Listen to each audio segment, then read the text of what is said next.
Hi everybody, my name is Caden. I'm Jaden. I'm Nicole. I'm Eli. And I'm Jason. And we live in the Torah YouTube channel. And it is a Shabbat day, everybody. How are you guys doing out there? Everybody's real excited. Everybody want to do a drum roll for Shabbat. But we are here. We thank you guys very, very, very, very much for joining us. It is Yah's day. It is the day that is spectacular. It is wondrous. It is just the greatest day that we could possibly ever have. And I know there's a lot of you guys out there that are struggling right now. I know there's a lot of destruction. I know there's a lot of death out there. There's a lot of sickness, and there's a lot of people that are broken. And the best thing that I can say is Yah will take care of all of us. We will have our ups and we will have our downs, but we will always be in the hand of our Creator, and He will never, ever let us down. He will never, ever forsake us. And even though Hasatan may ride on us, he may drag us into the ditch, he may take us away, Yah will never, ever let us be fully taken away out of His hand, out of His grasp. And so we are His people, and we are chosen people, and we are called as His people. And for those who do not know, we are the Yahoo and the Torah channel. We believe that the laws, statutes, and commands of our Creator are not only the greatest things that could possibly ever encounter our lives, but they are the greatest thing that we could possibly ever have forever. And it is by those laws, statutes, and commands, and it is because of us breaking those laws, statutes, and commands, that we were sent a Messiah. We were sent Messiah Yahushua. And for those who do not know who that is, everybody has known him as Jesus. And we have no J's in Hebrew. The letter J was not invented until the year 1529. The very first that we knew of the name Jesus was in 1611 in the King James Bible. And prior to that, they had it as IESUS. And so we know that it's a Y sound. It's like Joshua with a Y, Yahushua. And that is the name of our Messiah. And it is the Messiah that has brought life to us. And he came to break the spiritual death of us breaking the Torah. We will all die the physical death. We will all not make it out of here. And as a brother said this morning, death is as much a part of life as anything is. And we must embrace all aspects of it. But the law, statutes, and commands are wondrous. They're for all time. And this is what our mission is. And our entire life's goal is to let people know about the law, statutes, and commands, because people have taken them, they've tossed them in the ditch, they've put them on a tree, they've nailed them to a cross, and they say they don't apply to them today, but they don't even know what they are. And that is the sad thing. The very first thing people will say is, oh, you can't do sacrifices, you can't kill anything, and that is absolutely true, and we don't need to. We do have a Melchizedek priest. We have a priest who came and fulfilled the obligations of the priesthood. And not only do we have that priest, but we also have that perfect atonement sacrifice. But it is not a sin forever card. It is not a thing that we can go off and we can live how we want to live and what's right in our own eyes. It is that we have a chance when we have broken the Torah, that our hearts are crushed, our minds are crushed, our souls are crushed. We are so crushed that we would fall out of covenant with our Creator, that we have the blood of the Messiah Yahushua, that he is able to free us from this. And so that is our goals, and this is what we're doing. Gentlemen, how are you guys doing today? Good. Everyone? Good. Everyone, 19-year-old today. You guys are big boys. It's crazy. 19 years ago today, these guys were born and put into this world. Praise Yah that we have this kind of a community right here. And we don't celebrate birthdays here. We don't do any of this stuff for happy birthdays. They all get a big hug, and we truly, truly praise Yah that he delivered this family and that he brought all of this to fruition. All right, guys, let's get started with a little bit of prayer. Precious Heavenly Father, we ask that you will dwell with us. Father, you have said that you will be our Elohim and we can be your people if only we will keep your laws, statutes, and commands. Father, we are calling out to you. We are your creation that is calling out to you. We are looking for you. We thank you for your name. We thank you for your ways. Most importantly, Father, we thank you for your Son. Without him, we would have absolutely nothing. We would have no hope. But because you have delivered a son to us, because you have delivered the sacrifice, we do have hope. And we have a kingdom that we will go to one day if only we will listen to your words, if only we will do what you say. Father, you are our creator. Thank you so much for delivering every single one of us. For those who have ears to listen, that are able to hear, Father, I ask that you will bless them, that you will use these words to glorify your name, that your kingdom will be glorified. Father, I ask that people will call out to your name, that they will listen to what you have to say, Father. There's no better way, and we know it. Those of us who are here that are listening to your word, we can't thank you enough for everything that you have delivered to us. Father, there's so many of us that are broken, so many of us that are hurting right now. Father, I ask that your healing hands and your love is upon every single one of them, and us that we're able to feel your love, able to know that you dwell with us. And Father, I thank you for not leaving us nor forsaking us, and for always being with us through everything. Father, we ask this reading today is blessed by you, that nothing comes out of our mouths that is not sanctified by you. Father, deliver us the way you want us to be. Let us hear what you want us to hear. And Father, help us to decipher the truth that is in your Torah and come to the conclusions that this is the best way to be. Father, we thank you for everything. I ask this in the name of Yahushua. I ask this in the name of your Son. I ask this in your beautiful name. Amen. Okay, let us begin. Let's just go over first. We'll go over our calendar real quick. Nicole, what do you got? Anyone in the chat room? We got quite a few in here. You got anyone? Who do you got? Lester. Brother Lester, how are you doing out there? Brother, you are definitely a brother here. I've talked to you before. We've told you that we are praying for you, that we worry about you, and we truly do. And it's always really super good to hear from you. Brother Glenn. I don't know if his wife's with him or not, but Marina, she might be there. Brother Glenn and Marina, huge hugs to both of you guys. We love you both. Zachariah and Rhiannon, and hopefully your family's there too. Big hugs to everybody there. I love the families that we're getting in here. It's so amazing. The Grandma's here. Yep, Grandma's here. Carla, and we big shouts to Carla. Big hugs to Carla. And DJ and Charlie and Joey. Yeah, I don't know if they're there, but all the clan. Hopefully you guys are all there. Much love to you guys. Hopefully your week is going well and everything is good. Tyler. Tyler's a homeboy. Tyler's a brother of ours. Much love. It's good seeing you. Johanna. Joanna. Hey, we've seen her a few times. She has commented on the stuff. Much love, dear sis. Super good to have you guys here. And yeah, much love from our clan to your clan. And for those again just tuning in on this is the Yahoo and the Torah channel. This is all about Yah, and it will always be about Yah. Now today is the Sabbath day. It is the 7th day of the month.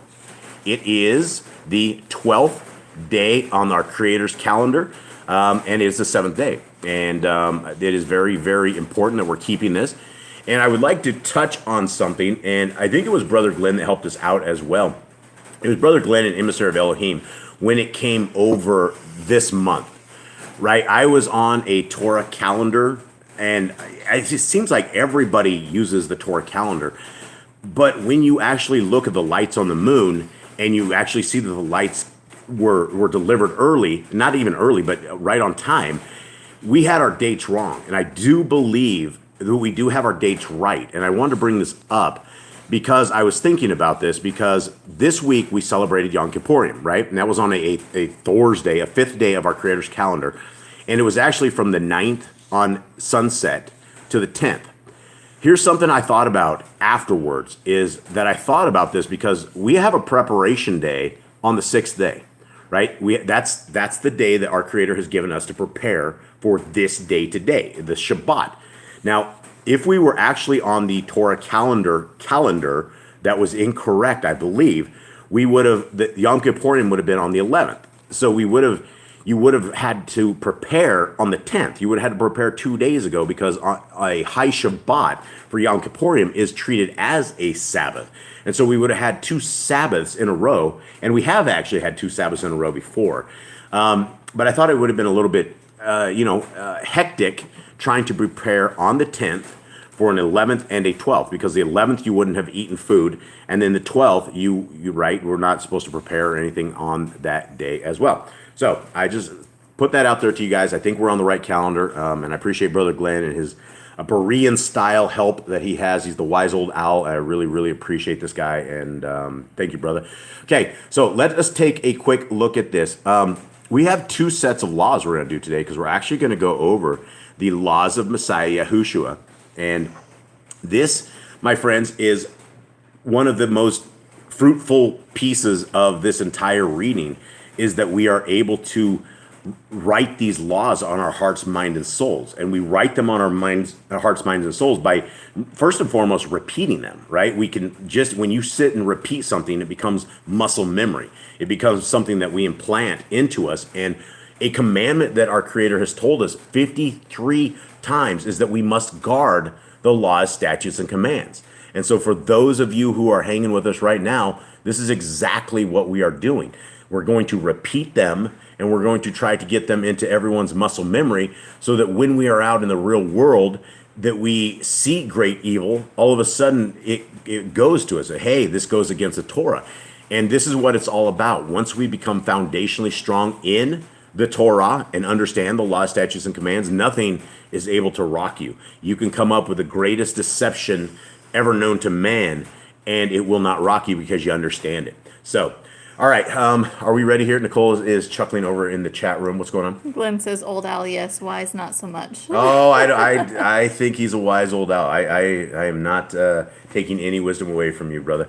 Okay, all right, guys. So let's begin on this. And like I told you guys before, I want you guys to kind of go over one possible thing. I will start. Be fruitful.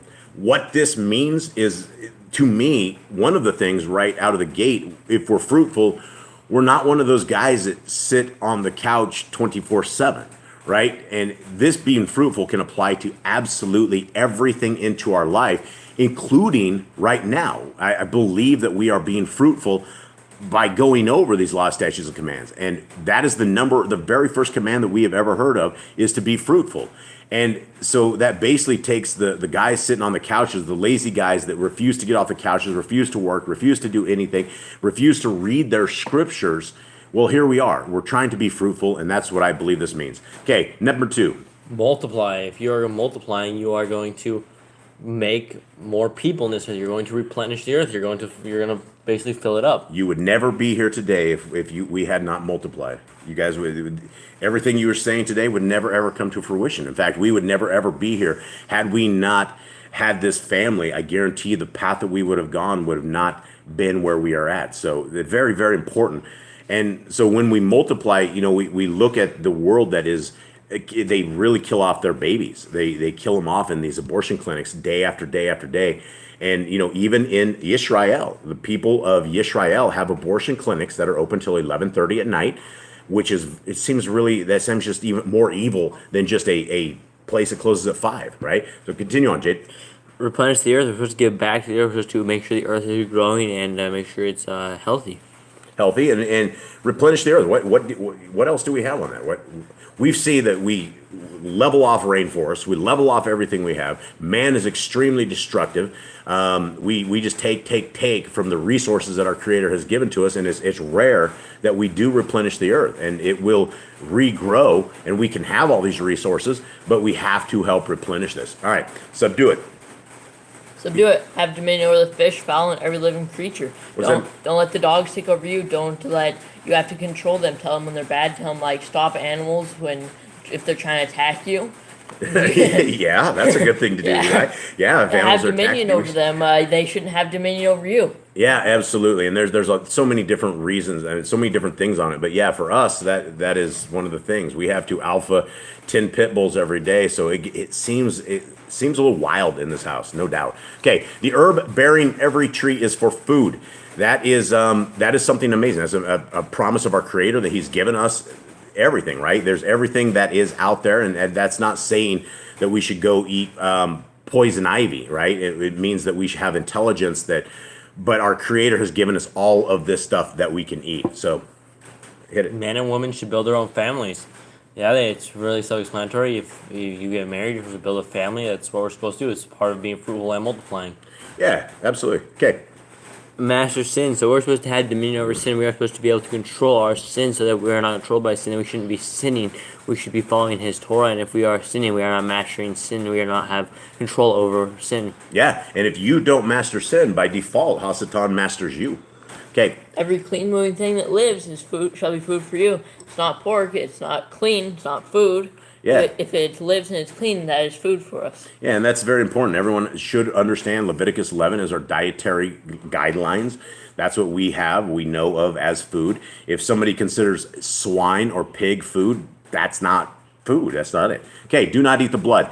There's a lot of commandments right here, and this is something I was used to eating rare steaks, right? I love them, medium rare. How did they say it? With a little bit of help, the steak could recover. That's how bloody you wanted it. Yeah, and I was living in sin. There's life in the blood, and I don't know where I came up with that crazy carnivorous thing that everybody wants rare steaks, but we are told not to eat the blood. So cook those steaks well. Okay. Walk before me, be perfect. You need to follow His Torah. If you're not walking in His Torah, you are walking against Him. You are not even walking near Him. You are walking non-perfectly. Yep. Yahuwah's covenant laws, statutes, and commandments is quoted here so many times. We need to follow and obey this because of how many times it's quoted, and Yahuwah wants us to obey His commands. Yeah, and I've said this before. If I tell my kids something one time, they better do it. If they tell them twice and they don't do it, they're going to get swatted. But our Creator has told us 53 times, and I believe it's over 53 times that we need to guard these laws, statutes, and commands. So it's got to be important. Okay. Every male shall be circumcised 8 days old. We be in covenant with Yahuwah. Yeah, and we should have our kids in covenant with Him. Okay, teach your children the commands and guard the way of Yahuwah. And that is very, very important. We're supposed to give our kids this joy. We're supposed to give our kids this instruction. And if we don't, we are derelict parents, and our kids will rise up. They will be in great evil. They will not know. And for those, like Zach and Rihanna, you guys have a beautiful chance at a young family, and you guys can just guard them and you can teach them the ways, and by the time they get older, they're just going to be warriors for Yah. It's so exciting when kids of Torah keeping parents have that benefit of that kind of a family. It's just amazing. Okay, remember Yahuwah's name for all generations. We've replaced in our Bible the name of God, and they have they have pagan names, and we have an Elohim Most High, and his name is Yahuwah, and it's Yod-Hed Vav-Hed, and some people say it's Yod-Hed Wav-Hed, and or it's Vav is the V and Wad is the W.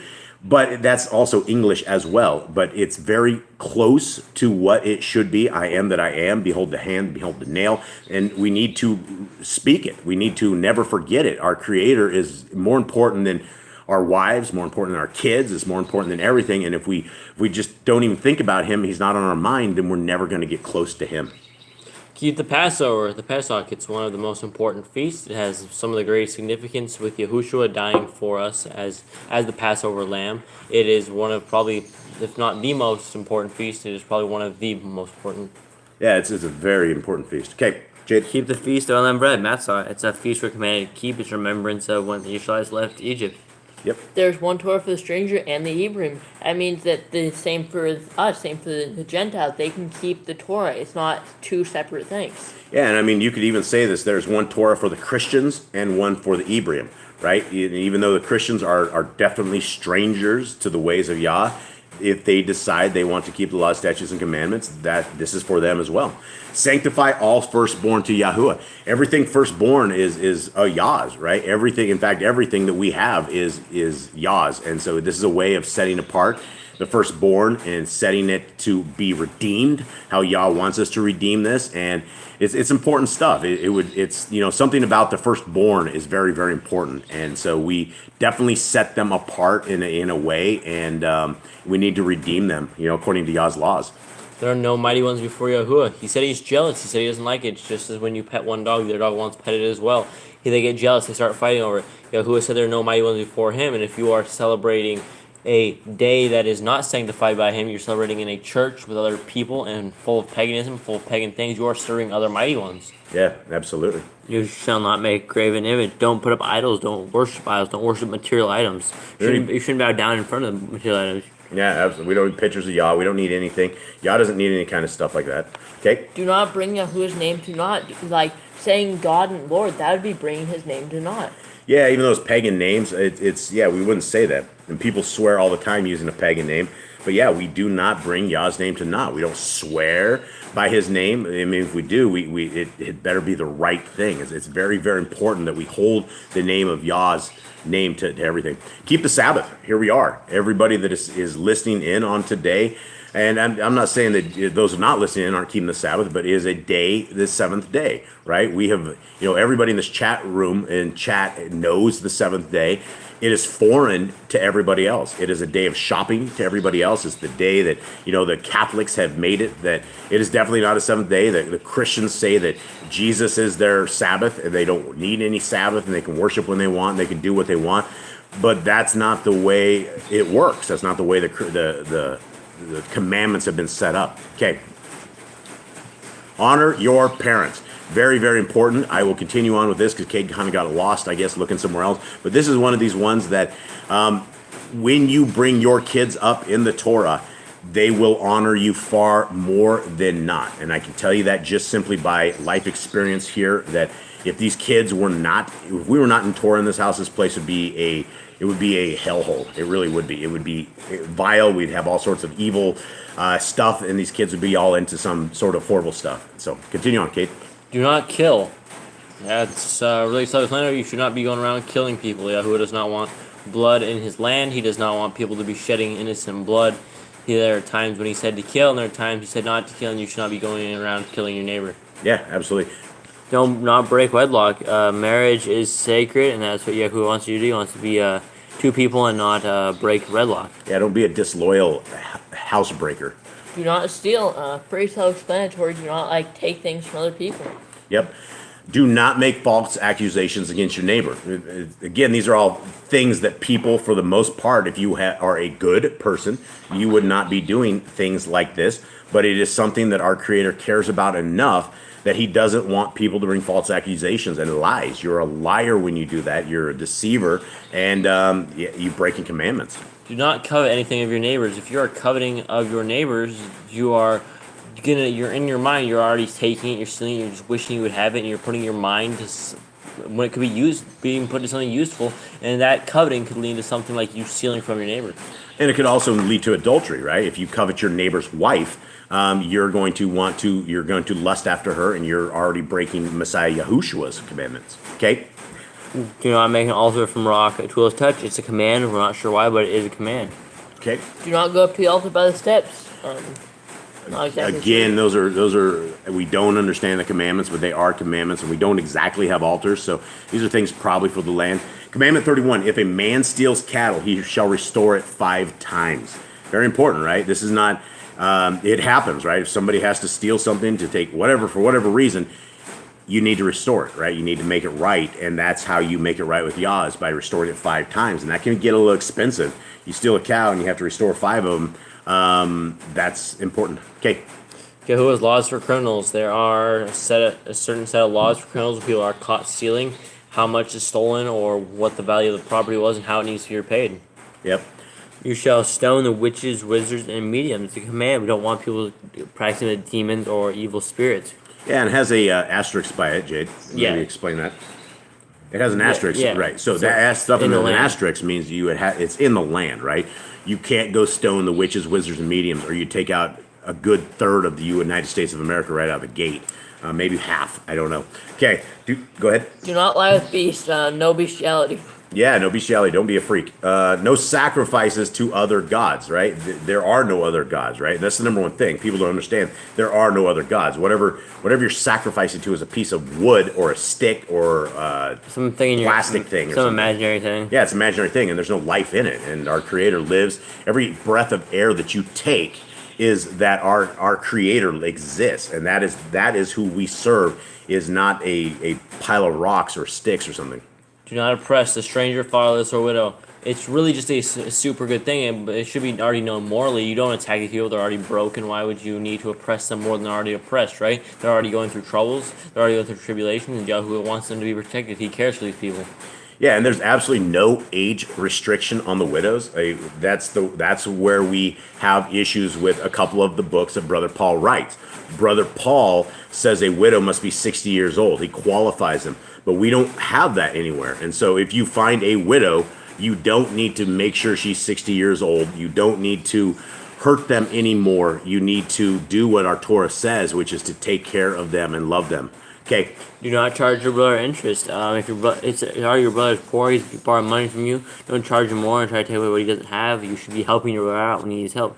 Yeah. If you borrow your neighbor's raiment, return to him before sunset. If you're borrowing someone, return it to him at the set time. Don't keep it for extra and then he'll really need it and he doesn't have it. Yeah, and you're talking clothes, right? If you borrow your neighbor's clothes, the guy's going to need his clothes. So you borrow his coat. Don't take off with his stuff.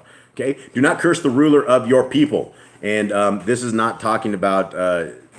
I don't know, what's that corpse guy who runs America? Bo Jiden. Yeah, one of those guys. That we're not talking about that. We're talking about rulers who are in covenant. We're talking about like righteous kings. We're talking about this, and so that's the command that you're not to curse them. I don't think you should be cursing them. We need to be praying for them, even if they're even evil ruler.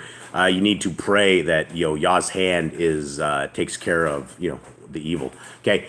Do not eat what is torn of any beast. If you find some roadkill or you find something that's dead, there could be infections, there could be disease, and Yahuwah is just trying to protect you from the sickness. He is not trying to punish you to not eat food that you want to eat. He's just really trying to keep you alive. The next one is no false report. You don't want to go give false reports. You want to tell people somebody did something. You could ruin reputations. You might end up in trouble. You might get a lot of people in other troubles. Yeah, it's more than one thing. You're a liar. If you're bringing a false report, you're a liar. Yeah, and just you shouldn't do it. You shouldn't try to cause conflict if there's not truth. Yep. Do not follow multitude of evil. Do not go with like the man of the nations. Do not be part of the world. Yeah. Do not judge unrighteously against the poor, and do not judge unrighteously against the rich either. It's the same thing. Just because they are poor doesn't mean they are lesser beings. It just means that their life is afflicted more than the guy that's dressed it nice and taking care of it. And this is what you see in the rich man's world, is that you see the rich man, he has the gold, he makes the rules, and the poor people usually always get owned. But it's the poor people and the broken that are making up the kingdom of the Shaimaim.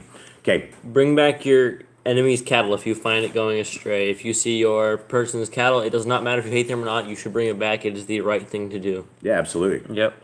Help the animals of your enemy. If you see an animal of your enemy that's fallen or needs help, help him out, because the animal doesn't have conflict with you. He doesn't hate you, but the other guy might. But help the animal. The animal's a creature of Yahuwah. And a lot of people will say that our creator is a megalomaniac. They say he's crazy because he kills all these animals, right? He's killing the animals. But yet, right here, he has a commandment that he says he helped the animals of your enemy, right? Even though you're going to be angry at the guy, it has nothing to do with the animal's fault. And so if you're sitting there allowing like a 500-pound load on the back of a donkey, and the neighbor's like trying to shove him up, we're supposed to help them up and to help and take care of them. And it's amazing that our Creator loves absolutely everything so much, including his animals, that he would have a command such as this. It's just a really good path of righteousness that we should be doing. Okay. Stay away from rumors and gossipers. Stay away from those people, because you'll soon become a rumor and gossiper. Yeah, stay off Facebook. That's some sort of bad place. Take no bribes. When you take a bribe of anything, you become corrupted. You become corrupted by what you've taken, and you all of a sudden you will not do what you should do. And the entire world is like that, right? It's all these politicians. You do not make it to the end of a kingship or a president or a politician. Every single one of them, by the time you make it to that level, you are already owned 1,000 times over, because you've already taken 1,000 bribes, and so you owe everybody all these favors, and so you'll never ever be a righteous leader at that point. Okay. Do not oppress a stranger. Love the stranger. Back then, a stranger was considered someone outside of the Israel, someone outside the Torah, and we were told to love them, because that was the way we can get them into Torah, into the land of Israel, was by love, by teaching love. Because if you're teaching with hate, you're teaching with anger, you're going to push people away. Yeah, and when you look at the religion of Judaism, when you look at Jews, people are like, well, those are the people of God. That's the people who God has chosen. Maybe back in the very day, but those people ended up in captivity. The Jews and Judaism, in their 25 other books called the Talmud, which violates Deuteronomy 4:2, it says that people outside of Judaism are dogs. They're called goyim. In fact, they're lesser than humans. They actually have laws in that evil 25 book that you can steal from goyim. You can rip them off. There's horrible stuff that they do, and it breaks Commandment 48 here, because you are oppressing a stranger. You're supposed to love them. Calling them names, having them as some third-rate citizens is not doing that. So for those who think that joining the Jews or becoming part of Judaism is the way to keep our Father happy, that's not it. Judaism is a man-made religion that Messiah Yahushua was fighting. He fought the entire thing. So we need to love everybody. We're not to call them names, and they're not third-rate citizens. People are broken. We got to hold them all up. We got to love them all. It doesn't matter who they are, what color they are, where they're from, how dirty they are. We need to give them big hugs and love them. Okay, next. Give your land rest in the 7th year. You need to let your land get the nutrients back, let it have time to regrow itself and become better again. Yeah, and his commandment, Yah provides. If we are on the right schedule and we are in the land, your land, you will get more on the 6th year that takes you through to the 8th year. So it's really amazing what Yah does is it makes his land super growers. All right. Do not mention any pagan names. Do not say like any of those things. You could be calling demons. Those could be the names of demons. The demons could come and attack you. Yeah, And we're saying weekdays. When we say Monday, Tuesday, that's a pagan name. All of that stuff on there. Same for the months of the year. That's why we have first day, second day, third day. We have first month, second month, third month. We don't have names. All of the names that are, when people call it like Aviv, things like that, that was all Babylonian style stuff. Our Creator does not have names for new months and things of that nature. Keep the feast of Yahuwah. That's his important feast. He says keep them. The days are not Christmas and Easter. Those are not the days he has chosen. Those are not the days he set apart. He set apart his feast. The feast we have, the 3 in the spring and the 3 in the fall. Yep. Do not cook your goat in his mother's milk. It's a command. You don't want to take your goat and put it in his mother's milk. Yeah, that's a pagan stuff, I'm pretty sure. Obey the messenger Yahuwah sends before you. If Yahuwah tells you something, listen to him. Listen to what he has to say. Yeah, absolutely. Do not bow down to other Elohim. Never, ever, ever, ever get on your knees to another individual, to anyone else other than Elohim Most High. And that's with a capital E, that's Yahuwah. We do not bow to men. We bow to Yah, and we bow to the King, King Messiah Yahushua.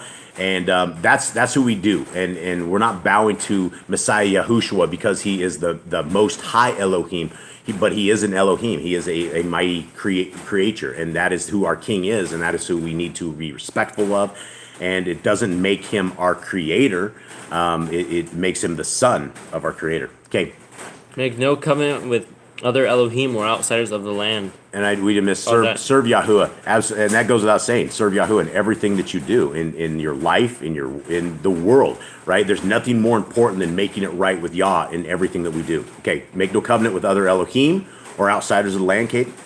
Yeah, you don't want to make any covenant with Elohim. That you would be breaking the command where it says no Elohim comes before Yahuwah. Yeah, and that's why you do not get married to outside. You don't mix your beliefs. That's why if you do not have a woman or a man who is in Torah, you would not make a covenant with them. You would not become married to them because they are outsiders to Yahuwah, and they will lead you astray. They will have you doing other things, and it's real easy to get led astray. Jade? I already knew both of these. Do not make or use this anointing oil on a person, and do not make or use perfume on a normal person. These are special things for the Levites which be anointed with, and which they put on themselves. And Yahuwah doesn't want us to make these mixtures or put them on us. They're holy, and we are not holy. Yeah, and they actually give us a recipe for that, and so you could mix them up, and you could get yourself into a lot of trouble. Okay. Do not eat the fat is something that Yahuwah does not want us to do. He is, just like pork, do not eat the fat. Yep, don't eat the fat. Do what you say you're going to do. Sounds very obvious, sounds very logical. It's what real men should do. If you say you're going to do something, that your word is your bond.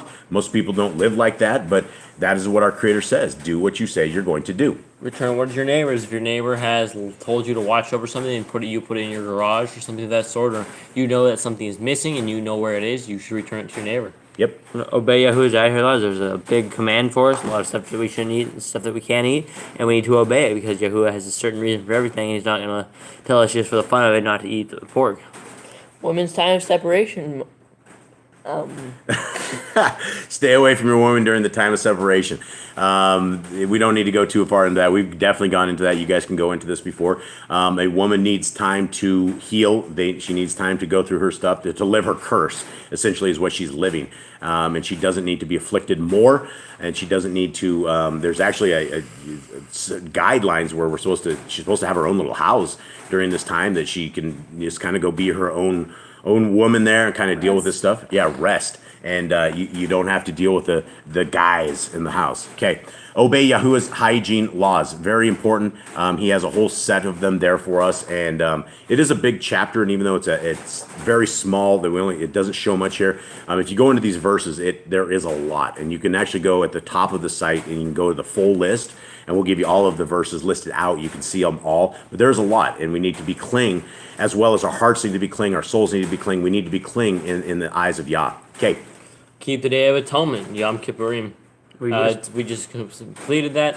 I think that's over for everyone on the right calendar or close to the right calendar. That should be over for everyone. But that's the day you're going to fast. That is the day you're going to afflict your soul and make atonement for your sins. Yep. Right. Do not uncover the nakedness of your family.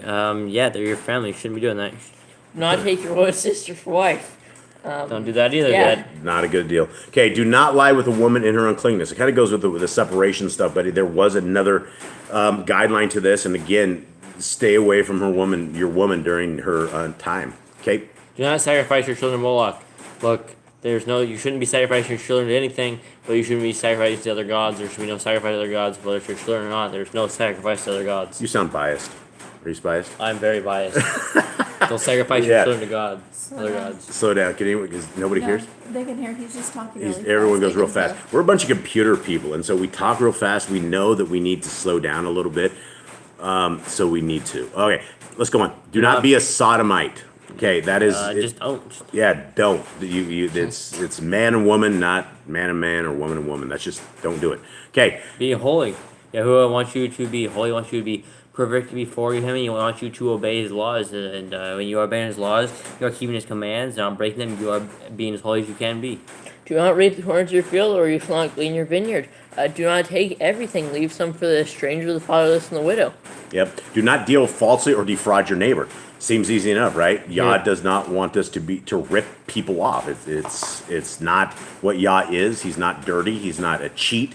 He is holy in everything that he does, and his ways, you can see how his ways are because he has things like this, right? Continue. Do not lie or be a liar. Lies can destroy the biggest part of people's lives. It can ruin people's lives more than anything else is lies. Yeah. There's false things that are spread that are not true. People may get their reputation back, but it's always in the back of people's minds of what happened, and it never changes. It changes the way people look at you if you end up ruining someone's life with a lie. Once a liar, usually always a liar. It's hard to get rid of it. That kind of a thing, and we shouldn't be there. It should be very, very important to us that we keep truth the truth. Okay, Jade. Pay your workers for the day's wage they are due. So you want to pay them. You don't want to let them go home hungry. If they work for you, you should be paying them for what they are due. Yeah, because they'll cry out to Yah, and they're hungry, and you have not fed them, and you had the ability to feed them, and they did not. Okay. Do not harm the disabled. I mean, it seems pretty obvious. We wouldn't want to harm the disabled. You're a terrible person if you do harm the disabled. Yeah, you are. Yeah, you should be ashamed of yourself if you hurt the disabled. Okay, do not endanger your neighbor. Don't drop a 400-pound tree onto his house, and don't do things that will hurt him. That's the whole point, right? Our Creator cares so much about everything, and you could see this. Again, don't hurt him, your neighbor. Okay. Do not hate your brother. Yeah, that's pretty obvious. That's just don't hate him. You're not loving your neighbor if you hate your brother. You're not following the commands. You're breaking part of the commands already. And you're not even supposed to come to Yah in prayer if you have animosity and hate with your brother. You're supposed to leave your sacrifice at the door, go make your way, and then come back and deal with it once you have fixed your heart. Rebuke your neighbor for sin. If you see your neighbor sinning, you're supposed to go and, hey, brother, you're sinning, don't do this. And if he's still sinning, you're supposed to go find some witnesses and then bring him before the council. Yep. Love your neighbor as yourself. If you should not hate your brother, you should love him like you love yourself. Absolutely. Don't diverse your cattle. And we didn't know what this meant, but this means that you do not have like a donkey and an oxen, or like a small animal and a large animal together. And that's, again, Yah's taking care of his animals.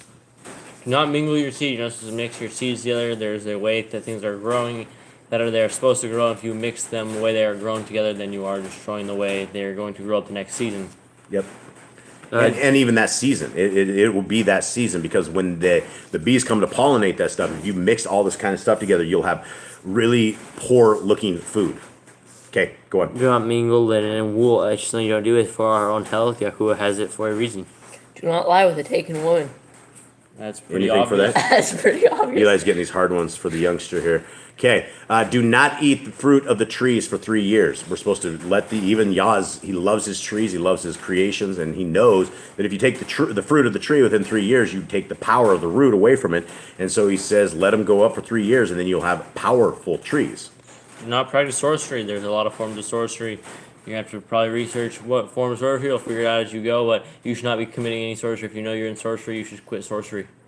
Yeah, you should not. Yeah, don't do anything with sorcery. Don't be near them. Don't be doing anything at all. And if you figure out that you're somehow in sorcery, time to repent, big time. Okay. Do not round your beard or the corner of your head. Yahuwah wants you to have a beard, and he wants you to have hair. So yeah, don't be a beta male. Okay. Do not cut yourself to the dead. Might hurt. Yeah, they're dead, and you're sitting there cutting yourself. You shouldn't destroy your body because someone's dead. Yahuwah gave you a body, and he didn't want you to cut it, or to give you scars. Yeah. Do not get tattoos. Use a piece of paper instead of your skin. Do not prostitute your daughter. It's just an evil thing. You're not supposed to do it. If you're doing that, you're a terrible human being and you are Horrible a pagan. father. What a terrible father you would be. Jeez. Okay, continue. Do not defile your temple. Which could be your body or... It is your, I mean, that is your body. Don't defile your temple. Your body is what we've been given from Yah. It's what we need to protect. It houses our soul. There's nothing more important than the protection of our soul. And, if you defile your body, you're going to let demons in. You're going to let evil stuff in. It's a bad road to go. Do not consult the medium. You'll get cursed for it just like Saul did.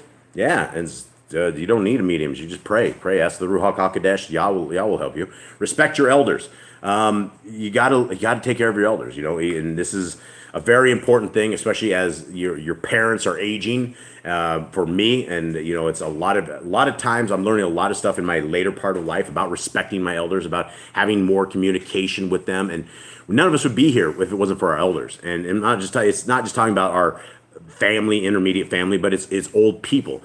Old people have a hard time with life. They have a hard time getting to the store. They have a hard time doing all this stuff. And allowing them to struggle like they are is not respecting your elders. Taking your family, your mother and dad, and sticking them in a nursing home and letting some state workers or somebody else make them comfortable. That's not what it's about. Down in South America, there's no such, there are, I've seen them, I can't say there's no such thing, but for the majority of the place, you don't go stick your family in a nursing home. You wouldn't do that.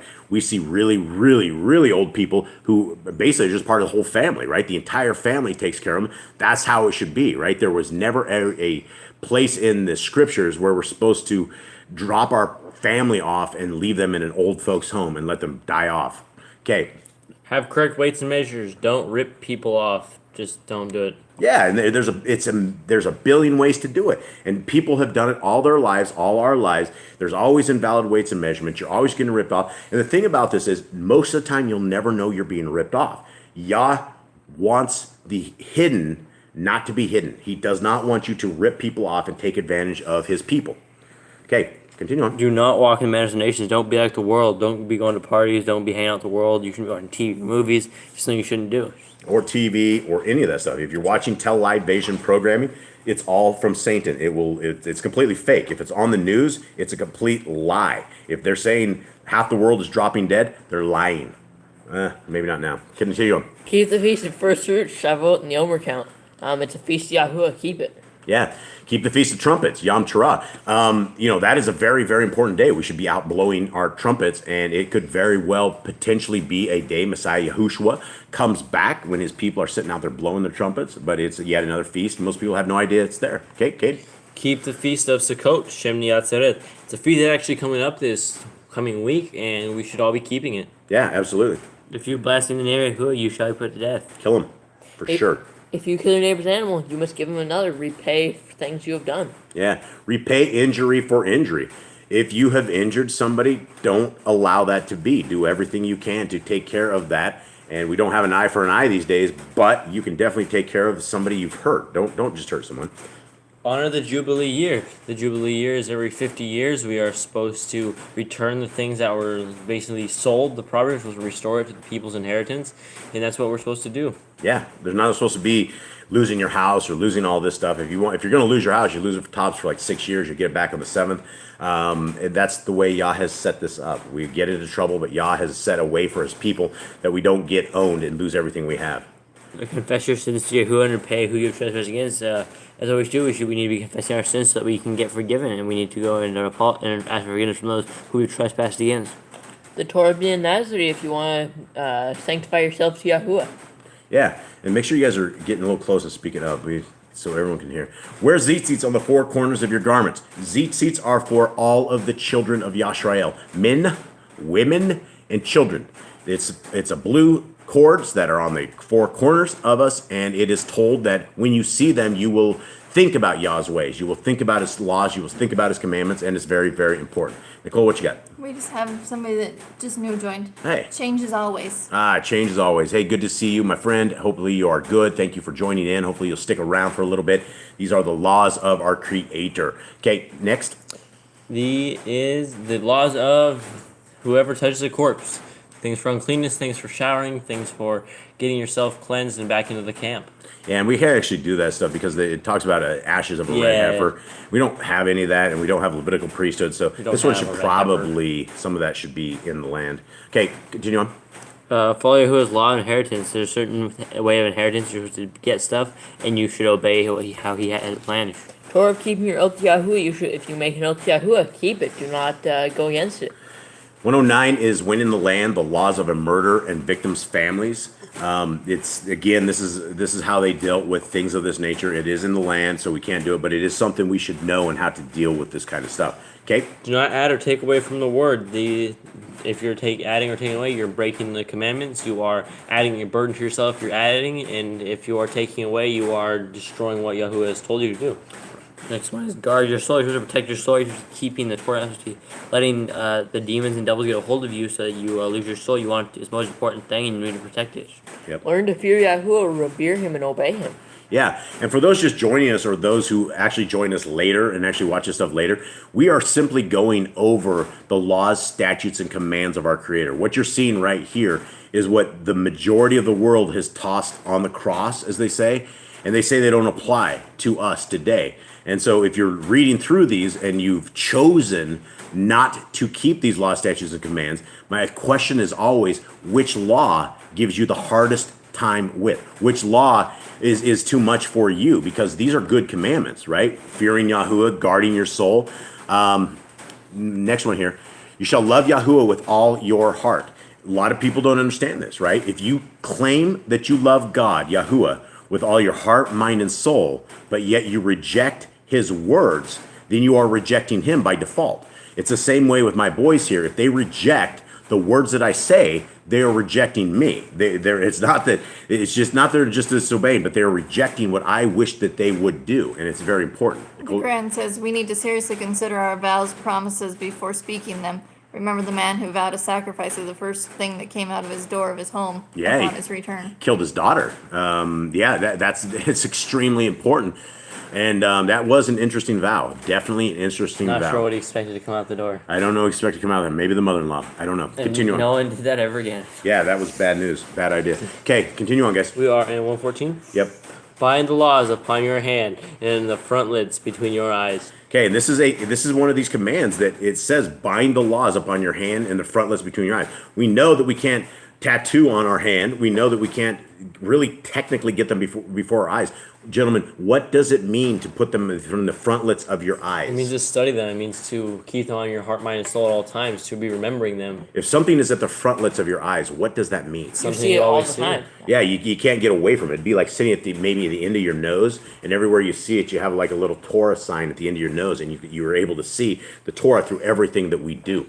Okay, write the laws on your doorposts. Very, very important, right? We want to, you're supposed to have them in everything. And that's not saying, it is saying to put them on your doorpost, but where you have them is where you remember them at. And if you have them all over, you've written them on your hand and your frontlets, you've written them on your door, you're not going to forget them. And this is the most important thing to anything in life. It's not your car keys. It's not remembering the bills that are due. It's remembering that the laws, statutes, and commands are what we should be living our life in. It's what we should be bathing in. It should be our entire existence. Our clothing should be about it. Everything that we have is the laws, and we have to keep these, and we have to make sure they're important. And I almost think with doorposts, it's more like a protection thing too. Like he protects the house. Yeah, absolutely. Yeah, it'd be like Zitzi's probably. Okay, go ahead, guys. Do not tempt Yahuwah. You shouldn't be tempting Yahuwah. Yahuwah will strike you down. That's why you don't want to tempt Yahuwah. He's powerful of all everything, control everything, and you tempt him, he's not going to be very happy with you. Yeah, you don't want to tempt Yah. Do what is right and good in the sight of Yahuwah, meaning like all these laws, do them. That is what is right and good in the sight of Yahuwah. If you're trying to keep this command and you're eating bacon, if you're eating pig, if you're eating all that kind of stuff, that's not what is right in the eyes of Yahuwah. And he's going to frown upon this, and he might give you a free pass for a little bit, but it won't be forever. Okay, do not be afraid of your enemies. Yah is with us. Yah will protect us. No matter what is happening, especially in these what we consider probably the end days, it doesn't matter because Yah is with us. He will protect us. He will guide us. And it's going to get a little bumpy, but Yah is with us. Okay, go on, guys. Remember Yahuwah. You're supposed to remember him. If you are forgetting him, then you've forgotten him. Okay. Circumcise your heart. You're supposed to Basically, purify your heart and be in covenant with Yahuwah. Your heart is like what controls it all. So you want to be circumcise your heart. Cleave to Yahuwah, be with him at all times by keeping his Torah and obeying him. Okay, swear by his name or not at all. I mean, that's one thing. Yeah, So, basically, when you make an oath, you swear by Yahuwah's name because you can't swear by your own head because you can't control whether you live or die. yeah, you can't add one statute to your thing by doing anything. So continue on. Destroy graven images. If you get a graven image, there's a graven image that ended up in your possession. You need to destroy it. You need to burn it. You need to get rid of it to clear yourself from the curses of Yahuwah. And I would say one of those crosses that you hang around your neck is a graven image, right? That's it's like hanging an electric chair around your neck or something, and then like, hey, look at this. Okay, 124. Do not make an idol of Yahuwah as the pagans do to their Elohim, right? We talked about this. Yah is not in wood. He's not in stone. He's all around us. He's the maker of everything. He doesn't need you to make a little trinket of him at all. Continue on. Rejoice in all Yahuwah has blessed you with. Yeah, you're supposed to rejoice. You're supposed to be happy. You're supposed to praise him for what he has given to you. He's given us all a lot. Especially in the trials and tribulations, especially when the storms come, especially when life is beating us completely down. That's when we absolutely must rejoice that Yah will have the last laugh. He has the power to control absolutely everything, and we are being tested. We will be tested, but we must rejoice in all Yahuwah has blessed us with. Okay. All right. Do not do what is right in your own eyes. If you do something that's right in your own eyes, it could be sin. You must do what is right in Yahuwah's eyes, not in your own. And how do you do what's right in Yahuwah's eyes? By following Torah, by weighing it against the Torah. Does it fit the Torah? If it doesn't, if it contradicts the Torah, then it is wrong. Right. Okay. Do not hearken to the words of false prophets. If they tell you to go and follow their Elohim, that they are false prophets. If what they say is going to happen does not happen, they are false prophets, and do not follow them. Yep. Kill the false prophets. And then, I'll go on to the next one because these are two things that are asterisks, three of them, that we can't do, but in the land we would have gladly done, because it says that do not listen and kill those that try to turn you away from Yahuwah, even if they are family members. Those are very hard words for people to understand and for everyone to grasp, but it is such a big thing that if somebody is coming and teaching you another doctrine that is outside of the laws, statutes, and commands of our Creator and the faith of Messiah Yahushua, they are false. They're bad. And back in the day, you would have killed them. And then it's the same with the city has turned away from Yahuwah, and the city, you're supposed to judge that city. You're supposed to kill the entire city. It's never ever supposed to be lived in again. It's supposed to be like a dunghill, just destroy it all. Okay. Do not make any baldness between your eyes for the dead. I don't know how you would do that unless you have like a unibrow, I think. I don't know how you make baldness between your eyes. I don't know. It's above your eyes. It says, do not make any baldness between your eyes for the dead. Regardless, the dead, they dead. He dead. Yeah, they're not. It doesn't matter. No need to cut yourself. Mourning is enough for the dead. It's there. Yeah, mourning for the dead. You don't need to cut yourself. You don't need to shave your eyebrows or whatever it is they're talking about with this. Just mourn like normal. Okay, 132. You shall not eat any abominable thing. Abominable things are unclean foods, and Yahuwah says not to eat them. Yep. You shall give to a stranger clean food that dies of itself, but you shall not eat it. If something just dies somehow, like tips over and dies, you can give it to the stranger, but you do not eat it because it dies by itself. Yeah, and we have laws that we're not supposed to do it. This is one of these weird laws, again, that we were like, wow, this is kind of weird. But it's it's basically helping the stranger out. It would help the stranger out. I mean, obviously, if the thing is like died, 15 days earlier or something, you should probably tell them it's not a good thing to eat. You might throw that away. Yeah, you might get sick. Okay, give tithe of your increase of the seed year by year. This is the only tithe that we really truly have. When we are giving money to a 501c3 church or money to somewhere else, that is not what Yah has as tithing. And all of the preachers and teachers, and you don't have a church that can't exist without people giving money, and they give their money on the day they're actually it's a Sabbath day. Well, then it's not really a Sabbath day. It's the first day, but they're giving their money and they're giving it to a company, right? If you are a 501c3, that means you are under an IRS special protection code that you do not. There's certain things you can say and certain things you cannot say. Like during the beginning of 2019. No preachers were able to say anything about anything that was going on anywhere because they were under the 501c3. They would lose their 501c3 status, which means they would have to pay their taxes. And instead of getting free money like they're getting, they would have to pay taxes. And nobody wanted to do that. And so they let everybody burn starting in the year 2019. And Again, those with eyes to see and ears to hear, that's what I'm speaking of. Okay. Laws of the end of the 7-year release. There was a time when things were released, people were supposed to be released. There were things at the end of 7 years that y'all wanted people to be restored to. Yeah, their houses, things of that nature. Okay. Do not borrow from the nations. You shouldn't go to the other nations. You should stay inside the Yah Scriptures, because the other nations will try to take money from you. They'll try to rip you off, and they're not under the same laws you have. Yep. Do not harden your heart nor shut your hand from the poor. Help the poor when they need it. Do not turn yourself away from them. Yeah, and that's people are, when you have a 7-year release, in year 6 somebody comes to you for money, you're not going to get that money back. You're going to have to release that. So people are hard like that, and so you got to love the poor no matter what. Guard month 1 of Yahuwah's calendar. It's all of Yah's stuff, right? And so he tells us why are we guarding month 1, gentlemen? Because that is where the month begins, where we have the feast of Passover, and then we have the feast of Matzah. Okay, That's thank all you. month 1. Yep. All right, Jade. 3 times a year, all males shall appear before Yahuwah. Back in the day, I think they had to come before the temple, but since we don't have the temple, we can we do what we best we can. Yeah, and they were going to supposed to go Israel. to Jerusalem. But that isn't the holy place right now. That's not a place where Yahuwah's dwelling. No, Yah's definitely not hanging there with those guys. You shall make judges and officers in all your gates. That'd be righteous judges and righteous officers who can judge righteously. Yep. Do not plant Asheroth poles near the altar, or Asheroth poles ever. I mean, that means you are a pagan. That means you're an evil person. It's Christmas trees.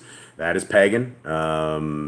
Mistletoe. That's pagan. All of that stuff. Everything there is all pagan. Okay, continue on. Any man or woman that has done wicked things in your gates, they shall be taken out and stoned. Okay, that's how you deal with evil back in the day. And notice it has an asterisk there. We can't take the wickedness out and unfortunately kill it, but there will be a day when we can do just that. Okay. There must be 2 or 3 witnesses. So basically, there's an occasion or something happens. There should be 2 or 3 people there being a witness to it. It can't just be 1 versus 1. It needs to make sure that other people there witnessing to the fact that something happened. Hearken unto the prophet Yahuwah has chosen. If Yahuwah is like a prophet that doesn't tell you to go out to follow to Elohim, who tells you to follow Yahuwah and their things come right, that is a true prophet that Yahuwah has told us to follow. Yeah, and there's a test, prophet test of the Deuteronomy, and fortunately, if they fail it, you're supposed to kill them. But if they turn you against any other Elohim, or if they tell you something is going to happen, it didn't happen, that is how to test the prophets. And most of them will fail. Most of the prophets will fail. Do not remove your neighbor's property line. Do not take their property and move it. That's just a wrong thing to do. You don't. It's cheating people. Yah doesn't want that. Okay, Jade. How to deal with false witnesses among Torah keepers. There's little laws of how to deal with people that witness falsely among Yashrael, among those who keep the Torah. It's a good one for Eli to read. The first child is to get double portions. That ain't you. Okay, what does that mean? Just the first child, he gets the more than any other child because he is the firstborn. Why is that? She's the firstborn. So he's supposed to delegate it correctly. He's supposed to. help out Supposed the to, small yes. ones. That, He's and supposed they're to do better. sanctified. They're sanctified, and they should be doing double the work as anyone else, right? Yeah, No. absolutely. No? What do you mean, no, Jade? What do you mean, firstborn? What are you talking about? It doesn't say do they have to do all the work. Well, shouldn't it be part of that whole I thing? completely agree. I agree. All in favor? Aye. All right. Everyone. Okay, here we go. The law of the wayward son. What is that one, boys? That's where they take him out, and I think they stone him if he's a drunk. This is the drunkard one. Yeah, you need to fix that. I don't know what the law of the wayward son is. That's if he's a drunkard, right? We kill him. Yeah, it's got an asterisk next to it, so you know it's going to Yeah, that's the one. If he's a drunkard, and that doesn't mean if the guy unfixable. gets drunk one time that you go kill this guy. It means that this guy has a long history of this. This isn't a child. Yeah, it's not a child. It's a man. It is an adult man that can't stop drinking. He's probably beating his family and stuff and all the time. And that's how Yah would deal with that kind of evil in the land. Okay, if a man is hung to death, he shall not remain all night. Yah does not want people swinging in the wind during the night. If your brother's cattle or clothes are lost and you find them, you must return them. If your neighbor has lost something, you need to return it. It's a good thing to do. We've seen this law before. But now we have clothes as well. If anything of your neighbor is lost, and you return it. Okay, Jade, are you with us? Yep. A woman should not wear what pertains to a man, or a man wears what pertains to a woman. No high heels, men. That's bad. If you find a bird's nest with the mother and the babies or the eggs, take the babies, but not the mother, so there's more, so they can actually reproduce. Don't try and make them go extinct. Yeah, you kill everything. Or you take the eggs and the mother. That's not how Yah wants to do it. If you build a house with a flat roof that is able to be lived on, you must put a railing around it. Don't let people flip off your roof and die. No. That's not how Yah wanted it.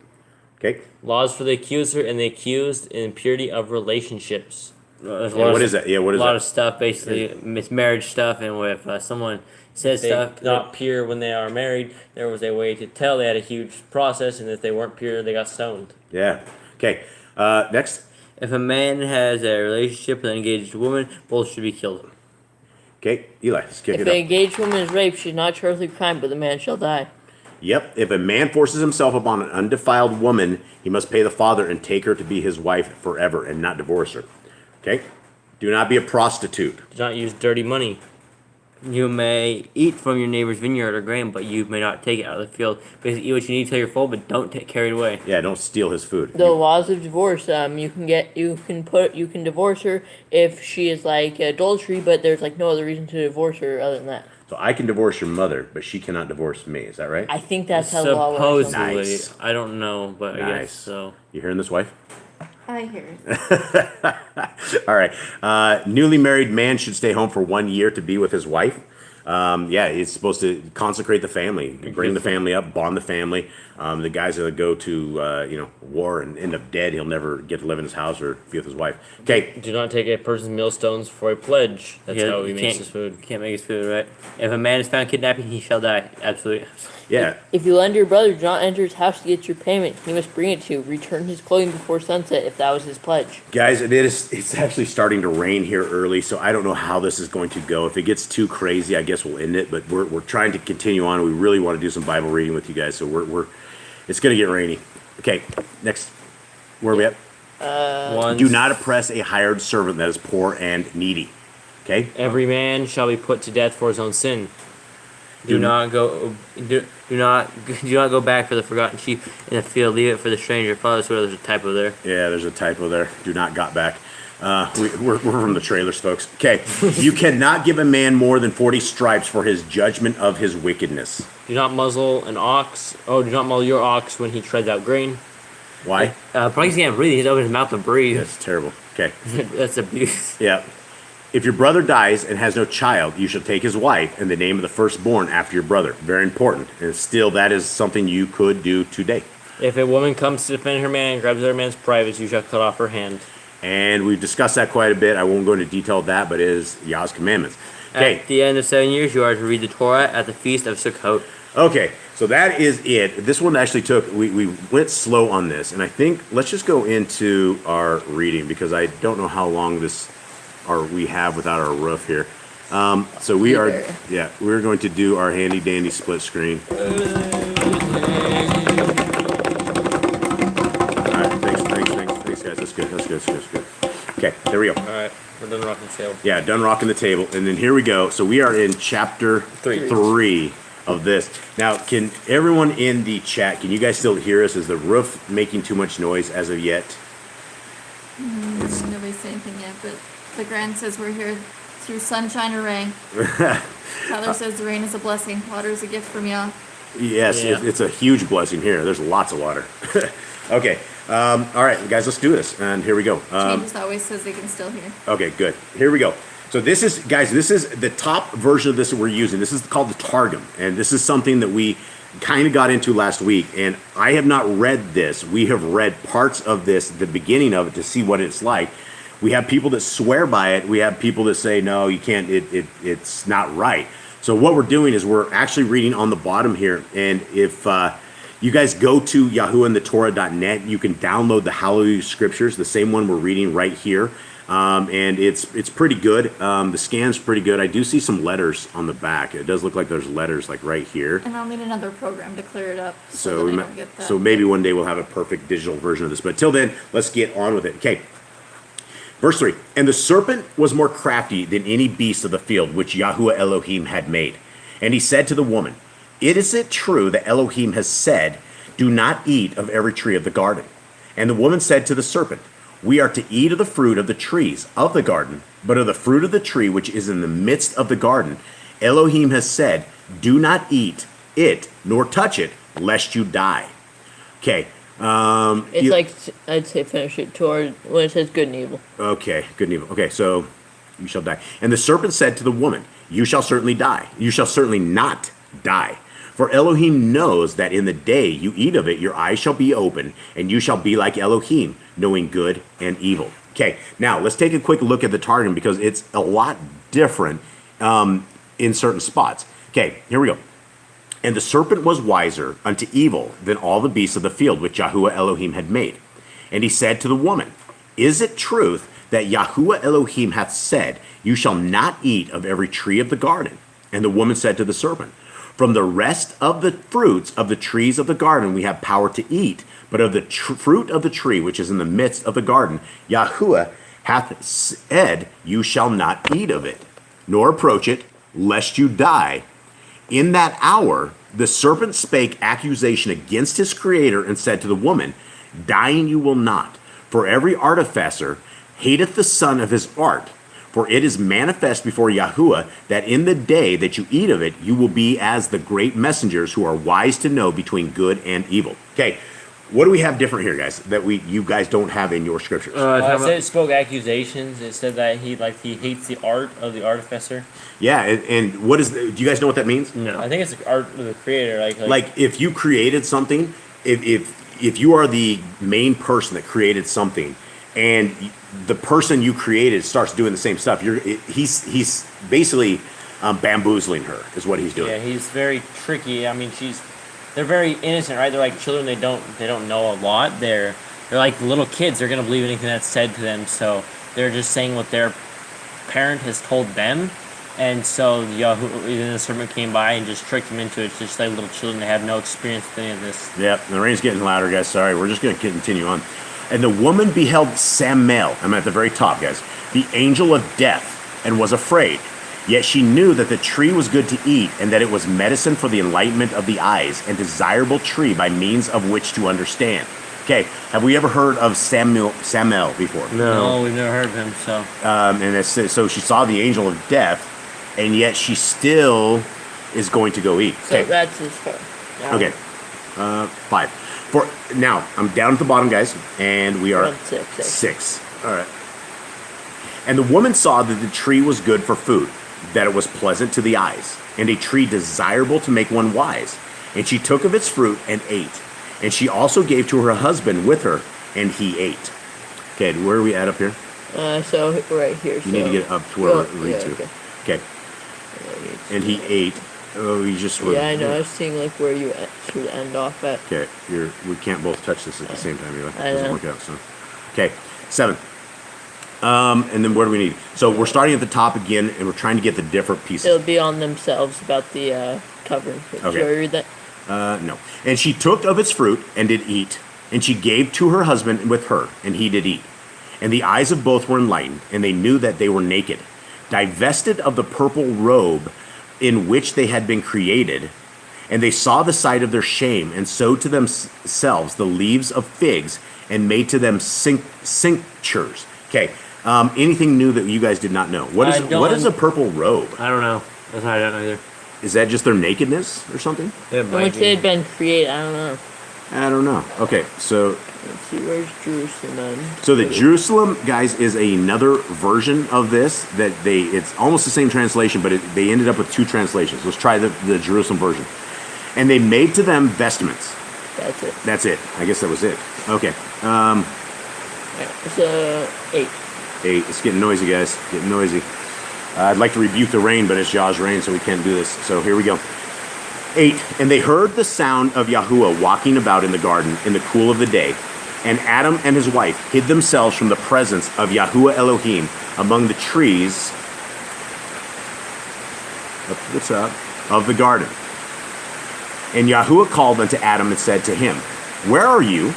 And he said, I heard your voice in the garden, and I was afraid because I was naked, so I hid myself. Okay, now at the top of this, let's go. And they heard the voice of the word of Yahuwah Elohim walking in the garden in the repose of the day. And Adam and his wife hid themselves from before Yahuwah Elohim among the trees of the garden. And Yahuwah Elohim called to Adam and said to him, Is not all the world which I have made manifest before me, the darkness as the light? And how hast thou thought in thine heart to hide from before me? The place where thou art concealed, do I not see? Where are the commandments that I commanded thee? Okay, it's getting real loud, folks. Can anyone hear? I don't know. Hopefully you guys can still hear. We're all huddled right next to this tablet. Hopefully you can hear. Okay, Eli, where you at? Okay. So, I don't think you finished it far enough yet. It's getting loud, guys. I'm so sorry. Okay, and where are we at? So at the very top now. Okay, and he said, "The voice of thy word heard I in the garden, and I was afraid, because I am naked. And the commandment which thou didst teach me I have transgressed. Therefore I hid myself from shame." Okay, now verse 9? Yep. Okay, verse 9 at the bottom here, guys. "And Yahuwah Elohim called unto Adam and said to him, Where are you? And he said, I heard your voice in the garden, and I was afraid, because I was naked, so I hid myself. And he said, Who made you know that you were naked? Have you eaten of the tree which I commanded you that you should not eat? And the man said, The woman who you gave to me to be with me, she gave me of the tree, and I ate." Okay, so where are we at on this thing? Alright, so, and I ate, so you still need to go further. Okay, so I still need to go? Yep. "And Yahuwah Elohim said to the woman, What is this you have done? And the woman said, The serpent deceived me, and I ate." Alright, if you want to stop there, you can. Okay, where are we at on the top part? So, right here. Okay, Right here, and he said. okay. "And he said," now we're at the top, we're back to the target. "And he said, Who showed thee that thou art naked? Unless thou hast eaten of the fruit of the tree which I commanded that thou shouldest not eat. And Adam said, The woman whom thou gavest to be with me, she gave me of the fruit of the tree, and I did eat. And Yahuwah Elohim said to the woman, What hast thou done? And the woman said, The serpent beguiled me with his subtlety, and deceived me with his wickedness, and I ate." Okay. I don't know if we're gonna make it with this rain. Okay, where are we at today? And I ate. Okay. Hallelujah Scriptures and a lot of rain. "And Yahuwah Elohim said to the serpent, Because you have done this, you are cursed more than all livestock, and more than every beast of the field. On your abdomen you are to go, and eat dust all the days of your life." Okay, where's this at? Okay, hopefully you guys can hear this. "And Yahuwah Elohim," this is from the Targum at the top, "and Yahuwah Elohim brought the three unto judgment, and he said to the serpent, Because thou hast done this, cursed art thou of all the cattle, and of all the beasts of the field. Upon thy belly thou shalt go, and thy feet shall be cut off, and thy skin thou shalt cast away once in 7 years. And the poison of death shall be in thy mouth, and dust shalt thou eat all the days of thy life." Okay, guys, what do we?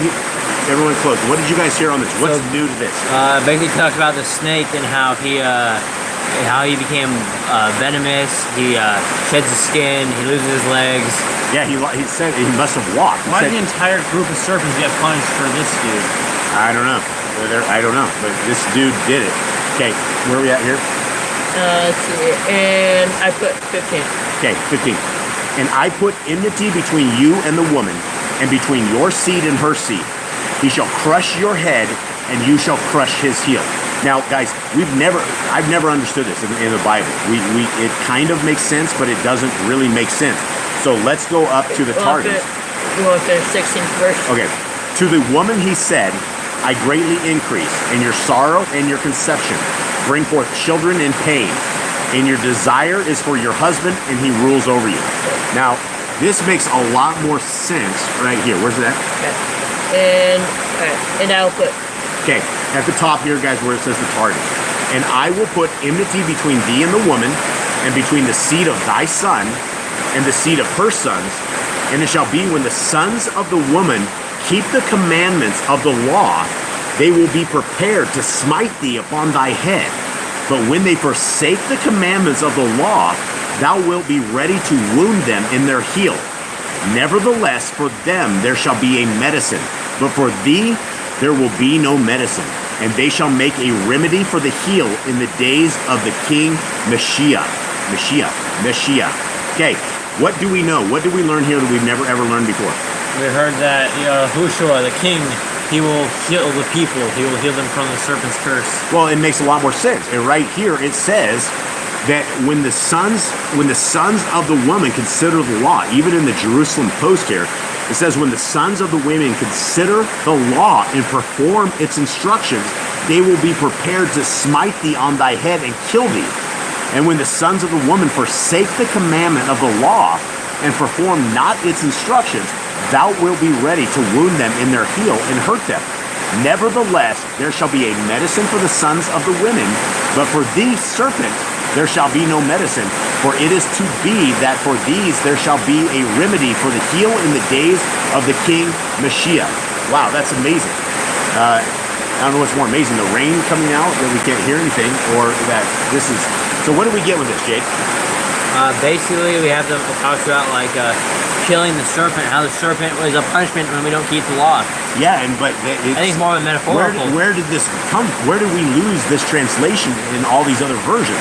I don't know. How come we didn't know this was about keeping the commandments? And how come we've never heard of King Messiah before this? We've never heard Mashiach prior to this. I think the world would be a little different if we had translations like that. Why didn't we have this translation? So far, I'm not seeing anything wrong with this translation at all. And hopefully this rain just disappears. Father Yah, please help this rain to disappear so we can get your message out. Because this is amazing stuff. Okay. Still in the Targum. Still in the Targum. Where are we at? The top.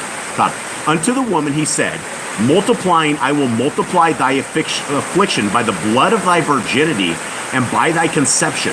In sorrow shalt thou bear children, and to thy husband shall be thy desire, and he will have rule over thee unto the righteousness or unto sin. Okay, put that where it needs to go, you guys. Wow, that's interesting. What do we guys have to say on this whole thing?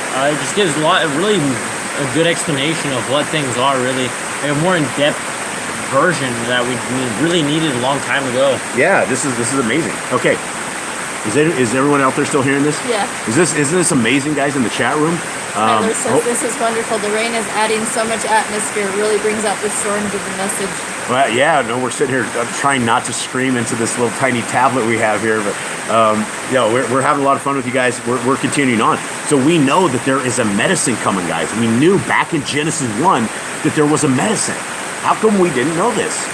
Evil people took it out. People of Khan himself took that part out, translated it wrong, and here we are. You need to speak into that, get out the hands here. Yeah, it's very, very important that we, all of a sudden, now we know that we had a medicine for the snake. But there is no medicine for the snake. It's for the bite. And it makes a lot more sense. I just found that very, very fascinating, guys. All right, let's continue on. And again, sorry for the rain. We love you guys. Okay, 17. And to the man he said, because you have listened to the voice of your wife and have eaten of the tree of which I commanded you, saying, do not eat of it. Cursed is the ground because of you. In toil you are to eat of it all the days of your life. And it shall bring forth thorns and thistles for you, and you shall eat the plants of the field. Okay, are we at the next one? Okay. By the sweat of your face you are to eat bread until you return to the ground. For out of it you were taken. For dust you are, and to dust you return. And the man called his wife's name Pakua, because she became the mother of all living things. Okay, and that in Hallelujah Scriptures, guys, that H right there is a ka. It's kawa. So I don't know how they ended up with Eve. I don't know how this whole translation did, but we didn't have that right. Okay. All right, top Targum. Okay, here we go. Top Targum. But to Adam he said, because thou hast hearkened to the word of thy wife, and hast eaten of the fruit of the tree of which I commanded thee, saying, thou shalt not eat of it. Accursed is the ground, in that it did not show thee thy guilt. Okay, this is, I want to pause right here, right? It just says, Yah cursed, he says, the ground did not show Adam the guilt. What does this mean? I think is he talking about before that did not show me like where he can just grow up anything he wants. He can just plant it and he doesn't struggle with it. I don't know. He says, thou shalt not eat it. Accursed is the ground in that it did not show thee thy guilt. In labor shalt thou eat of it in all the days of thy life, and thorns and thistles will it put forth and increase on account of thee. It's not like the ground got punished as well. Like it was supposed to stop him or something. Like the grass or something was supposed to stop him for whatever reason. Well, there was Samuel, the angel of death that we'd never ever heard of, sitting there watching Kawa, Eve, as she was... That's pretty scary that the angel of death was standing right next to her and she still fell into Satan's trap. She did. She didn't. She was deceived. Okay, Eli, where are we at on this? Okay. And thorns and thistles will it put forth, increase on account of thee, and thou shalt eat the herb which is on the face of the field. And Adam answered, I pray through mercies from before thee, O Yahuwah, that we may not be accounted as the cattle, to eat the herb of the face of the field. Let us stand up and labor with the labor of the hands, and eat food of the earth, and thus let there be distinction between thee, between the children of men and the offspring of cattle. Wow. Okay, so we learned something new that we had never ever heard He was before. afraid he was going to become an animal. Well, that's kind of what Yah said. That's kind of what he said. He said he cursed us to be like that. And I guess if that is what non-Torah keepers are like, that you just go eat the grass like a cow eats. And then Adam's like, please don't let us do this. I guess it kind of makes sense where Nebuchadnezzar ate grass for 7 years as well. Yeah, absolutely. Yeah, Nebuchadnezzar ate grass for 7 years. Okay, so what does the Jerusalem have? Does Jerusalem have anything else? Just like Darjeeling. Okay, let's just read it. Keep it. And thorns and dardaradarian shall increase to thee, and thou shalt eat the herb which is on the face of the field. And Adam answered, I pray through mercies from before thee, O Yahuwah, that we be not accounted before thee as the cattle, to eat the herb which is in the face of the field. Let us now stand up and labor with the labor of the hands, and eat food of the fruits of the earth. And in these things let there be distinction between thee, between the children of men and the cattle. Wow. So it sounds like we ended up almost eating food like the cows. Wow. And there's still more for you to read. Okay, and there's After parentheses. Okay. By labor. Okay, so let me get into the Targum again, guys, at the top. By the labor of thy hands thou shalt eat food, until thou turn again to the dust from which thou wast created. For dust thou art, and unto dust thou shalt return. For from the dust it is to be that thou art to arise, to render judgment and reckoning for all that thou hast done in the day of the great judgment. Okay, and Adam called the name of his wife Hava. So, and this would probably be Kawa as well. Probably, I mean, the Halloween scriptures might have this right. Hava, Kawa, because she is the mother of all the children of men. Okay. Wow. 21. All right. And Yahuwah Elohim made coats of skin for the man and his wife and dressed them. Okay, I'm gonna stop right there, guys. Yeah. What do we know right now of the coats of skin? What did you guys think they were clothed in? Like sheepskin. I think he slaughtered an animal and made sheepskin out of it. I think he talked to Jack Jubilees about a sacrifice Adam did, and then he gave him the skin from that, but we'll see. Okay, well let's see what this version says. Okay, and Eli, I'm at the top. Yep. And Yahuwah Elohim made to Adam and to his wife vestures of honor from the skin of the serpent, which he had cast from them, upon the skin of their flesh, instead of the adornment which had been cast away, and he clothed them. Okay, what adornment were they in? Nakedness? No, they're in fig leaves. They made their own fig leaves.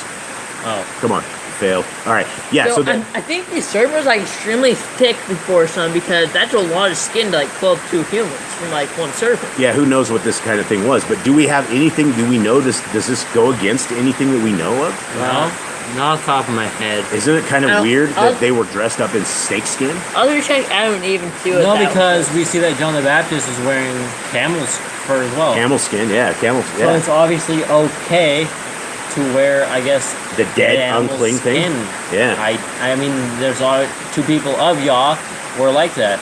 So this is something we've never ever heard about. Why wouldn't we know? Why wouldn't the king tell us this, or why wouldn't the translations we have any of this in there? Because it brings us closer to Yah, make us be prepared for what is to come, make us more understanding of what is to come. And if we don't have those, we're just living our lives as a Christian. Okay, 22. That's 22. Hell yeah. And Yahuwah said, "See, next page. See, man has become like one of us, to know good and evil. And now, lest he put out his hand and take also of the tree of Kai and eat and live forever. So Yahuwah Elohim sent him out of the Garden of Eden to till the ground from which he was taken. And he drove the man out, and he placed cherubim at the east of the Garden of Eden, and a flaming sword which turned every way, to guard the way to the tree of Kai." Okay, and where are we at, Eli? We're up. Okay, let's read the final parts on this in the Targum. Okay. And Yahuwah Elohim said to the messengers who ministered before him. Okay, so we didn't know they were messengers, right? It said in this version, it was he said ours, right? Like us. Like us, right? We didn't know who us was. But we now know because of this version that in the day 2, Yahuwah made the messengers that were ministering to him. So let's continue on. And Yahuwah Elohim said to the messengers who ministered before him, behold, Adam is soul on the earth, as I am soul in the heavens above. And it will be that they will arise from him who will know to discern between good and evil. Had he kept the commandments which I appointed to him, he would have lived and subsisted as the tree of life forever. But now, because he hath not kept that which I prescribed, it is decreed against him that we keep him from the Garden of Eden, before he reach forth his hand and take of the tree of life. For behold, if he eat thereof, living he will and subsist forever. And Yahuwah Elohim removed him from the Garden of Eden, and he went and dwelt on Mount Moriah to cultivate the ground from which he had been created. And he drave out the man from thence where he had made to dwell the glory of his Shekinah at the first between the two cherubim before he had created the world. Okay, so let's stop right there before we go to the next thing. What do we know that we did not know? Okay, so Mount Moriah, we actually knew from Adam and Eve. They were all up on top of a mountain. It just didn't say what kind of mountain they were on. Okay, Mount Moriah. Okay, so we know he was created. So now we know where man was created. He wasn't created in the garden. He was created on Mount Moriah, where this was. Okay, what else do we know from this right here that we didn't know? Who is Shekinah? Glory of his Shekinah. Shekinah has to be talking about Yah. Whatever Shekinah is Shekinah. That's capitalized right there. So that has to be something about his. So he said he made to dwell the glory of his Shekinah at the first between the two cherubim, the two angels. Okay, so what do we get? Jade, you with me here? Yep. We see that he was tilling. We saw he was working the land on his little mountain he was on, where he was put after he was kicked out. We see that there was a tree of life, that there was something he could eat where he could live forever. There's a fruit that makes you live forever. Yeah. Okay, this is interesting, the next part. Let's see. Okay, before he created the world, he created the law. He prepared the Garden of Eden for the righteous, that they might eat. I want to discuss this real quick. Right here. That they might eat and delight themselves with the fruit of the tree, because they would have practiced in their lives the doctrine of the law in this world and have maintained the commandments. But he prepared Gehenna for the wicked, which is like the sharp, consuming sword of two edges. In the midst of it, he hath prepared flakes of fire and burning coals for the judgment of the wicked who rebelled in their life against the doctrine of the law. To serve the law is better than to eat of the tree of life, the law, which the word of Yahuwah prepared, that man in keeping it might continue and walk in the paths of the way of life in the world to come. Wow.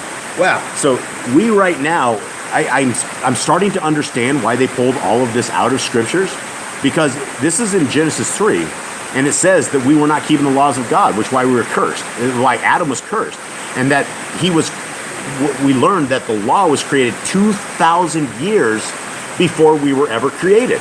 That's something to understand. He said that it was better that we keep the law than eat of the tree of life. Which is crazy to think that instead of it's better to keep the law than live forever, because we will be eating from the tree of life if we keep the law. Yeah, and this is a very amazing. I had plans to go 5, 6, 7, and 8 guys, but this is probably a little disturbing to everybody. So we're probably going to wrap up on this. But the Grand says Shekinah. She went and looked it up. Is dwelling, settlement, presence in a place. What is it? Yeah. So it is, Shekinah is dwelling, settlement, presence in a place. Okay. So it's like Yah's dwelling. Yeah, Yah's dwelling. So that's where Yah is in that. And so he basically put the cherubim so we couldn't get back to his presence. All right, so I guess everyone in the chat room who's heard this is the first time we've heard this. And I guess we'll leave this at here. We've been doing this for like an hour and 30 minutes. I could probably go for another 2 or 3 hours. This is very, very interesting. But I guess we'll leave it at this because the rain has taken us out. I want to read the Jerusalem version. The Jerusalem version? Just because it says the 2,000 years. I said 2,000 years prior to that, right? I don't think so. Okay. Oh, is that what I missed? Yeah. Okay. Here, I missed something. Okay, so let's read this real quick. And the word of Yahuwah Elohim said, behold, Adam, who I have created, is soul in my world, and I am soul in the heavens above. It is to be that a great people are to arise from him. From him will arise a people who will know how to discern between good and evil. How do you, guys, how do we discern between good and evil? The Torah. We know what the Torah is. We are born with a conscience. This is amazing. And well, the conscience doesn't give us good and evil. Well, it gives us morality. It gives us, we know what. You could be raised with a horrible parents and you would have no conscience whatsoever. You could hurt things and not even know you're hurting them because that's just how you've been raised. Okay, so conscience, that's like the Christian saying the Holy Spirit is going to make them know the Torah when they don't know that. Okay. And now it is good that we keep him from the Garden of Eden before he stretched forth his hand and take also of the fruit of the tree of life and eat and live forever. And he cast out Adam and made the glory of his Shekinah to dwell at the front of the east of the Garden of Eden, above the two cherubim, 2,000 years before he had created the world, he created the law and prepared Gehenna and the Garden of Eden. So now we know the Garden of Eden, however the Garden of Eden was there, it was there. So he created the law and prepared Gehenna and the Garden of Eden, and he probably did it in that order, would be my guess. He created his ways. He created a place that we would go if we didn't keep them. And then he gave us the garden where we should have been keeping them. So it's amazing. Definitely not the laws of Moses. Yeah, this is not the laws of Moses. This is the laws of Yah, right? And imagine this, if this was all in our Bibles, we wouldn't have the Christians today. Well, this is the laws of Moses. It never came around. It very clearly says in Genesis that the laws were made 2,000 years before we were ever formed. That is amazing. All right, where am I out of here, Eli? Let's see. 2,000 years. Gave him. All right, he prepared. Okay, he prepared the Garden of Eden for the righteous, that they should eat and delight themselves with the fruit of the tree, because they had kept the commandments of the law in this world. For the wicked he prepared Gehenna, which is like the sharp, consuming sword with two edges. He prepared in the depth of it flakes of fire and burning coals for the wicked, for their punishment forever in the world to come, who have not kept the commandment of the law in this world. For the law is the tree of life. Whoever keepeth it in this life liveth, and subsisteth as the tree of life. The law is good to keep in this world, and the fruit of the tree of life in the world that cometh. I have this feeling that we got bamboozled with all of these translations that we have. I don't think that we have even in the Septuagint. The Septuagint doesn't say anything like this. How did we end up missing all of these details? And I don't see any of these details as going against the commandments. I see them as supporting them. That creation, the law was created 2,000 years. I mean, I just, that's amazing. All right. Well, I guess that's it. It's a rainy day here. Is there a place they can find the Targum themselves? Yeah, the Targum. You guys can go. So here, we're going to take this right here. If you guys want to do a little bit more Shabbat reading, you guys can go right here and go to the top of Yahoo and the Torah. Nicole, did you put a link in there? I did. I'm actually going to go do it again. I'm just getting there. And I'll actually put this one just as a link right in the chat here in just a second. You guys can go. The same one we're reading from is right here. If you click on downloads, the same Tanakh that we're reading out of, the same Torah, is right there. And then right here, Genesis, the Targum of Palestine. And I didn't want to put the Targum of Palestine up yet because we hadn't read through it. So if we find stuff later that is very evil, then I will take this down. But so far, this seems like it makes a tremendous amount of sense. Stuff we didn't have before. And it clearly says the laws of our Creator are for everything. And that's what it's supposed to be all about. And that's basically what we're saying through all of this stuff. So, like the Grand says, inherited lies. Yeah, inherited lies. We didn't know. So guys, thank you guys very, very much. We love you all, everybody that's out there. A huge shout, huge hugs. We have to say hi to a few people that came in real quick. You might have to speak up there, little Nicole. I know, I'm sorry. So there's Vasily from Romania. He popped in. Hi, Vasily. Let's see. Strive for Truth is in here, which is Kat. Hi, Kat. Yeah, Kat. This is Kat was the gal who actually got us this copy. We are reading because of her hard work. So thank you very, very, very much, Strive for Truth. Much love to you, dear sis. We really, really appreciate you. I think Not of This World. Not of This World. She's here also. And anyone else that we missed, if we missed you, we are so sorry.